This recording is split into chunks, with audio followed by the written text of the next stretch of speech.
Baik semua, selamat malam. Di sini saya bernama Nugra Setio akan menjelaskan pendalaman kitab tentang kitab Hagai. Baik, yang pertama di sini ada latar belakang.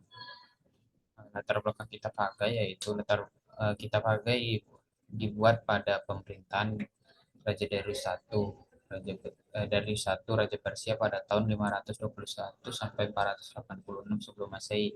Quraisy sudah memperteguh landasan kekuasaannya dengan cara mengalahkan orang-orang Median pada tahun 549 sebelum Masehi dan disambut di Babilonia sebagai Raja Persia pada tahun 539 sebelum Masehi. Eh, tahun 538 sebelum Masehi, Raja Korea mengizinkan orang-orang Yahudi yang telah ditawan di Babel selama 70 tahun pulang pulang kembali ke Yerusalem. Mereka orang-orang Yahudi itu mulai membuat kembali bait suci yang telah dihancurkan pada tahun sekitar 587 sebelum Masehi. Kita lanjut ke tahun penulisan dan siapa penulis. Belum eh, Kitab Hagai belum diketahui siapa penulisnya, tapi dalam kitab itu, dalam konteksnya, kitab Hagai ditulis oleh Hagai sendiri karena di Hagai terdapat bukti-bukti, yaitu terdapat di Ezra 5 ayat 1 dan 6 ayat 14. Terus nama nama Hagai disebut di di kitabnya di eh, 9 kali. Tahun penulisan kitab Hagai ini yaitu pada tahun 520 sebelum Masehi pada pemerintahan Raja Darius dari Persia. Kita lanjut ke tema-tema utama. Tema-tema utama dari kitab Hagai sendiri yaitu bait suci. Bait suci pada masa Hagai ini melambangkan kehadiran Yahweh atau Allah atas dasar perjanjiannya di antara umatnya dan memateraikan umatnya yang telah kembali ke tanah airnya sebagai umat pilihan Allah di antara bangsa-bangsa. Kita lanjut ke garis besar kitab. Garis besar kitab Hagai dibagi menjadi empat, yaitu yang pertama pesan ke satu, yaitu tantangan Hagai untuk memperbarui perjanjian. Perjanjian apa? Yang pertama, eh, himbauan untuk membangun kembali bait suci terdapat di Hagai 1 ayat 1 sampai 11. Eh, Tuhan mengajak kembali orang-orang Yerusalem untuk membuat kembali bait suci. Poin yang ke B-nya yaitu tanggapan dari sisa-sisa umat itu atau umat Yerusalem yang terdapat dalam Hagai 1 ayat 12 sampai 15. Jika kita baca tanggapan dari orang Yerusalem, mereka mau jika Tuhan ada bersama mereka, mereka akan semangat.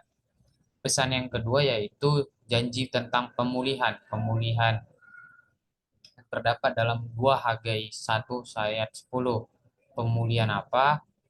Eh, pemulihan pemulihan janji pemulihan eh, mereka saat mereka membangun bait suci, mereka akan menerima janji pemulihan. Yang ketiga, ada pesan yang ketiga itu imbauan untuk hidup kudus karena pada Hagai 2 ayat 1 sampai ayat 11 sampai 20 dikatakan bahwa kamu mau eh, membuat jikalau kamu membuat bait suci, kamu diharuskan untuk hidup suci. Bait Allah kamu harus dipaksa untuk hidup suci. Karena tugas membuat bait suci, bait Allah itu tidak main-main. Terus ada pesan keempatnya itu Zerubabel, hamba dari keturunan Daud dan cincin materai. Kenapa dikatakan cincin materai? Karena Zerubabel adalah salah satu orang yang sangat berperan dalam membangun kembali bait suci. Dan cincin materai itu artinya sendiri adalah orang yang berharga di situ. Baik, kita lanjut ke tujuan dan pesan. Tujuan dan pesan, tujuan kita pakai yaitu bertujuan untuk melaksanakan tugas dengan jalan menyadarkan penduduk kota Yerusalem akan tanggung jawab, kewajiban, hak istimewa, dan janji dari warisan perjanjian mereka, yaitu membuat kembali bait suci. Adapun juga pesannya yaitu Hari mencela dengan keras masyarakat yang terdiri dari mantan orang-orang buangan karena perhatian mereka hanya ditunjukkan kepada hidup mereka secara pribadi. Yang kedua, Hagai ingin memanggil umat itu untuk bertobat serta menantang mereka untuk menghormati Tuhan dengan cara membangun kembali bait suci Tuhan. Yang ketiga, Hagai menyatakan maksud Allah untuk menggulingkan bangsa-bangsa di luar Israel. Yang keempat, janji untuk menetapkan Zerubabel sebagai cincin menteri.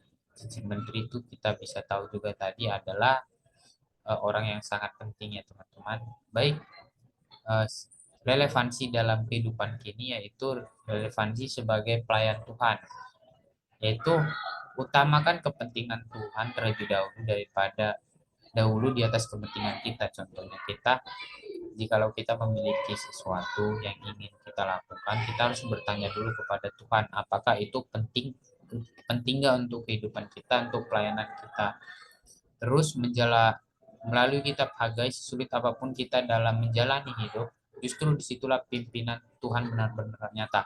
Kadang teman-teman kita mengalami hal-hal yang sulit, itu bukan untuk menjerumuskan kita dalam satu hal yang negatif, tapi Tuhan tetap tetap kok, walaupun kita tidak merasakannya, Tuhan tetap ada dalam untuk membimbing kita ke jalan yang lebih agar kita dapat menjadi lebih kuat.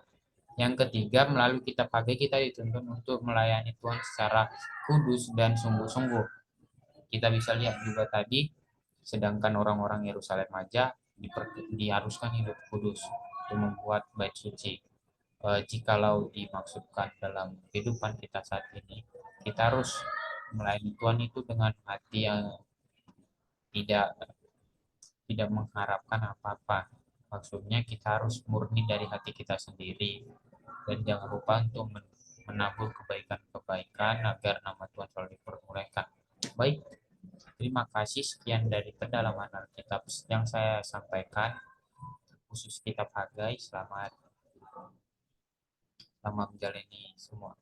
Thank you.